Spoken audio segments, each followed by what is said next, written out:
Assalamualaikum warahmatullahi wabarakatuh. Selamat datang kembali di kelas pembelajaran fisika bersama saya, Ibu Rusmana. Hari ini kita akan belajar tentang fluida dinamis. Adapun kompetensi dasarnya adalah menerapkan hukum-hukum yang berkaitan dengan fluida statis dan dinamis. Tujuan pembelajaran hari ini adalah 1. Memahami dan menentukan debit aliran. 2. Menjelaskan persamaan kontinuitas dan menerapkan dalam permasalahan sehari-hari. 3. Menjelaskan hukum Bernoulli. 4. Menyebutkan contoh penerapan hukum Bernoulli. Yang kelima, menentukan persamaan jarak pancaran air ketika suatu wadah diberi lubang kebocoran. Yang keenam, menyebutkan syarat-syarat pesawat terbang dapat mengangkasa. Materi fluida sudah kita bahas pada pertemuan sebelumnya. Fluida adalah zat yang dapat mengalir, contohnya adalah zat cair dan gas. Kemudian fluida dibedakan menjadi dua macam, yaitu fluida statis. Fluida statis adalah fluida dalam keadaan tidak bergerak atau tidak mengalir atau diam. Contohnya adalah air yang ada di dalam botol. Yang kedua adalah fluida dinamis. Fluida dinamis itu adalah fluida dalam keadaan bergerak atau mengalir. Contohnya adalah air yang ada di sungai. Nah, pada pertemuan hari ini, materi fluida dinamis yang akan kita bahas adalah yang pertama, sifat-sifat fluida ideal. Yang kedua, debit aliran. Yang ketiga, persamaan kontinuitas. Yang keempat, hukum Bernoulli. Yang kelima, aplikasi hukum Bernoulli. Fluida ideal itu memiliki sifat-sifat sebagai berikut. Yang pertama, tak termampatkan atau incompressible. Artinya, volume maupun massa jenis fluida itu tidak berubah ketika mengalami tekanan. Sifat yang kedua adalah tidak berotasi atau tidak berputar.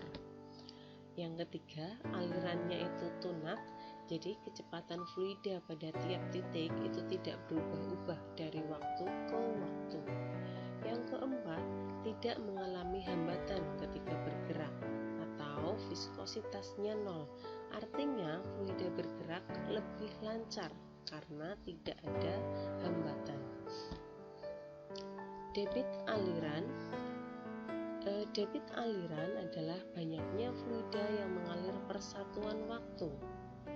Contohnya adalah air yang mengalir di dalam pipa. Misalkan pipa itu memiliki luas permukaan atau luas penampang A, mengalir dengan kecepatan V. Nah, banyaknya fluida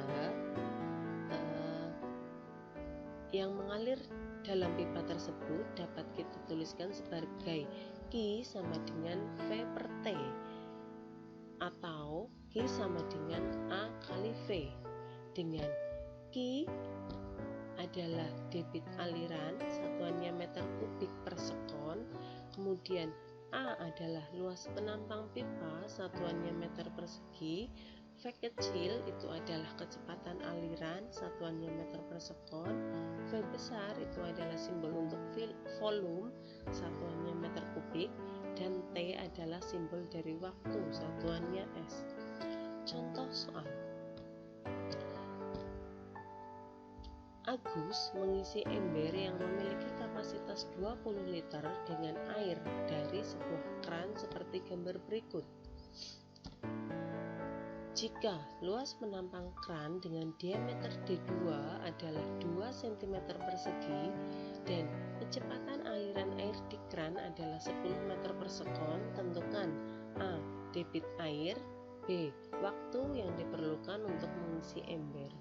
Untuk mengerjakan soal ini, terlebih dahulu kita tuliskan data yang diketahui, yaitu yang pertama adalah volume atau kapasitas dari ember itu besarnya 20 liter, maka kita tulis V sama dengan 20 liter. 20 liter itu sama dengan 0,02 meter kubik. Kemudian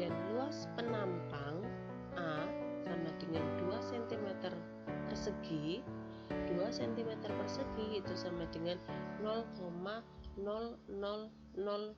meter persegi. Kemudian kecepatan aliran air adalah V kecil sama dengan 10 meter per sekon. Yang ditanyakan adalah debit alir itu Q, kemudian waktu yang diperlukan untuk mengisi ember itu T. Kita coba kerjakan ya. Berdasarkan persamaan yang tadi, debit alir Q itu besarannya sama dengan A kali V, luas penambang kali kecepatan. Kita masukkan nilainya, besarnya A adalah 0,0002 dan besarnya V sama dengan 10 meter per sekon, sehingga Q sama dengan 0,0002 kali 10, hasilnya adalah 0,002 meter kubik per sekon. Kemudian yang B, waktu yang diperlukan untuk mengisi ember. Maka masih kita gunakan persamaan debit. Persamaan debit yang kedua adalah Q sama dengan V per T. Dengan begitu T sama dengan V per Q. Kemudian kita masukkan nilainya.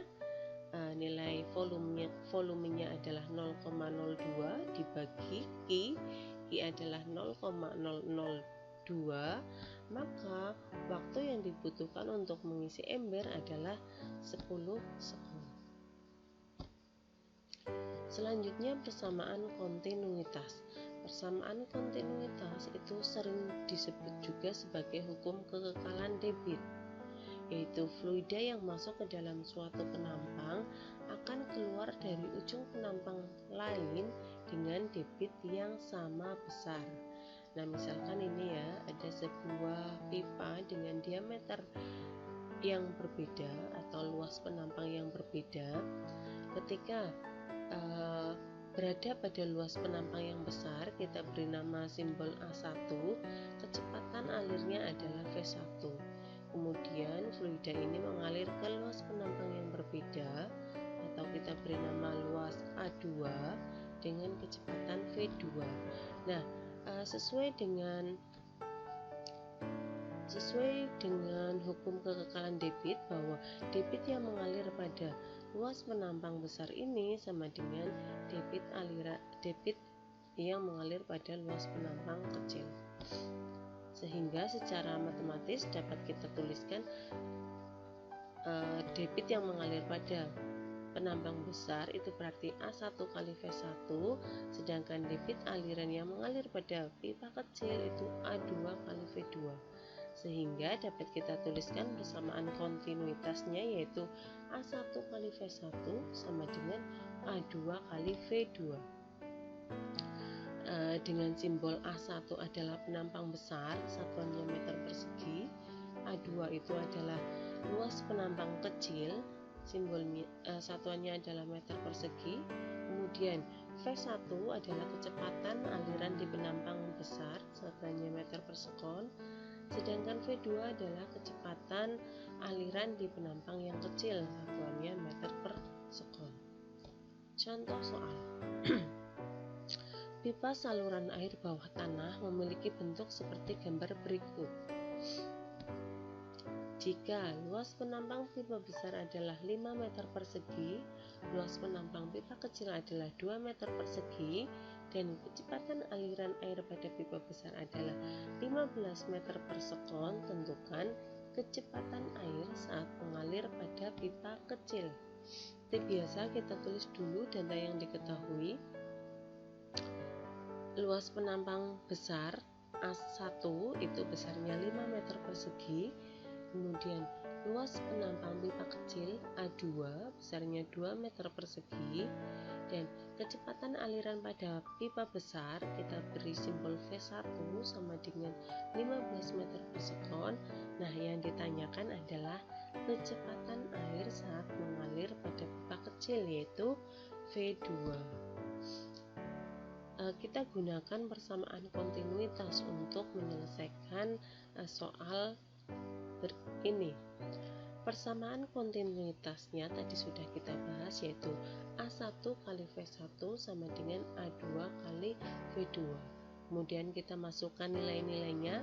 Besarnya A1 adalah 5, besarnya V1 adalah 15, sama dengan besarnya A2 adalah 2 dan V2 adalah data yang ditanyakan. Kemudian kita hitung 5 kali 15 adalah 75. Kemudian 2 kali V2 itu sama dengan 2V2. Sehingga besarnya V2 sama dengan 75 dibagi 2, yaitu 37,5 meter per sekon. Jadi kecepatan air saat melewati pipa kecil adalah 37,5 meter per sekon.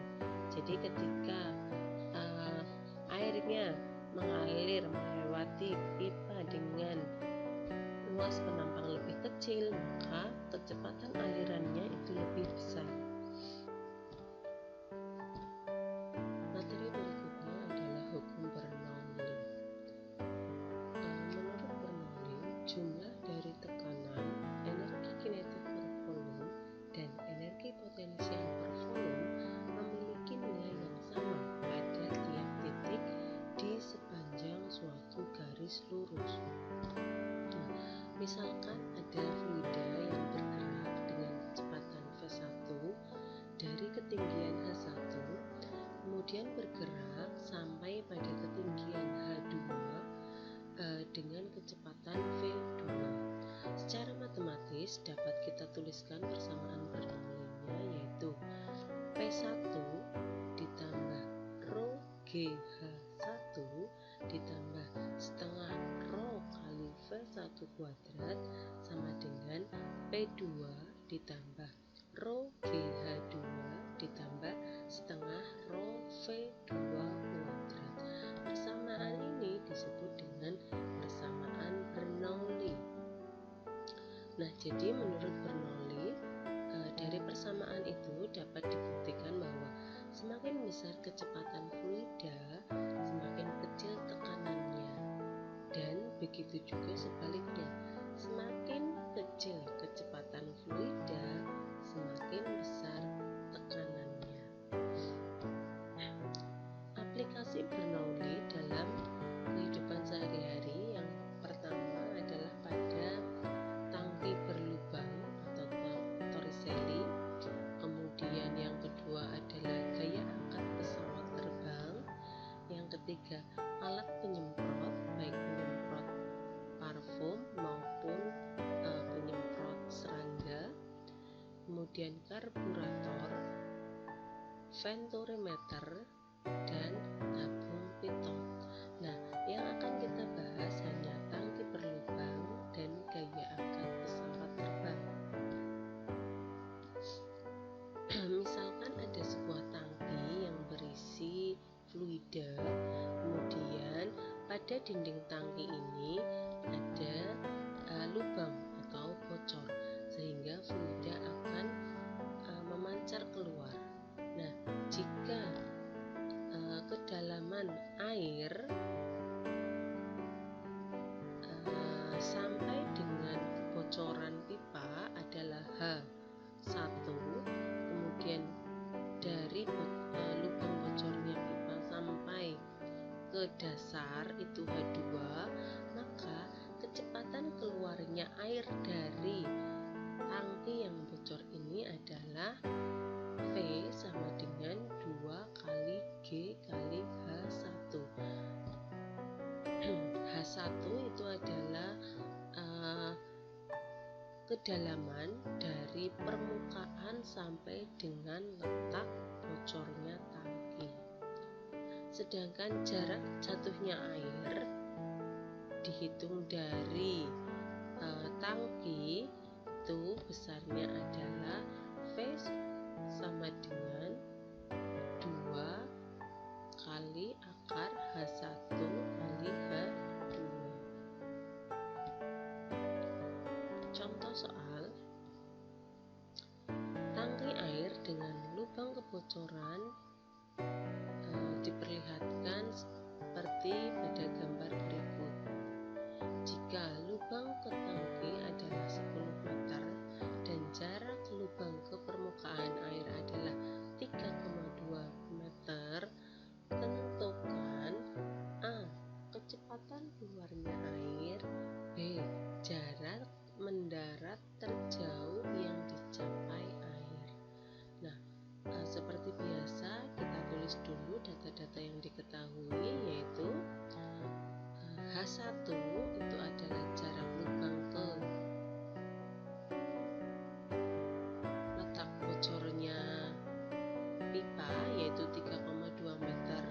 Kemudian H2 adalah jarak lubang ke tanah, yaitu 10 meter.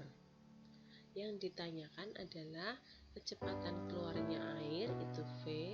Kemudian yang B, jarak mendatar terjauh yang dicapai air itu adalah X. Kita coba kerjakan. Yang A, kecepatan keluarnya air itu V sama dengan akar 2GH. Kita masukkan nilainya. Akar dari 2, G-nya adalah 10, H-nya adalah H1, yaitu 3,2. 2 kali 10 kali 3,2 adalah 64. Akar dari 64 adalah 8 meter per sekon. Jadi kecepatan keluarnya air dari lubang adalah 8 meter per sekon. Kemudian yang B, jarak mendatar terjauh yang dicapai oleh air adalah X sama dengan 2 akar H1 kali H2. Kemudian kita masukkan nilainya. 2 dikali akar H1 besarnya 3,2, H2 besarnya 10, maka 3,2 kali 10 adalah 32. Kemudian 2 kali akar 32 sama dengan 2-nya kita tulis kembali. Akar 32 itu adalah 16 kali 2, sehingga dapat kita tuliskan 2 kali akar 16 adalah 4 dikali akar 2. 2 kali 4 adalah 8. Jadi jarak mendatar terjauh yang dicapai oleh air adalah 8 akar 2 meter. Aplikasi Bernoulli yang berikutnya adalah gaya angkat pesawat terbang. Nah, misalkan ini ya adalah sayap pesawat terbang. Sayap pesawat terbang didesain sedemikian rupa sehingga memiliki ketebalan yang berbeda. Ini angin atau udara bergerak melewati sayap pesawat terbang. Ada yang bergerak ke atas pesawat, ada juga udara yang bergerak ke bawah pesawat. Agar pesawat itu dapat terbang, maka syarat yang pertama adalah tekanan di bawah sayap itu harus lebih besar daripada tekanan di atas sayap. Itu P2 harus lebih besar dari P1.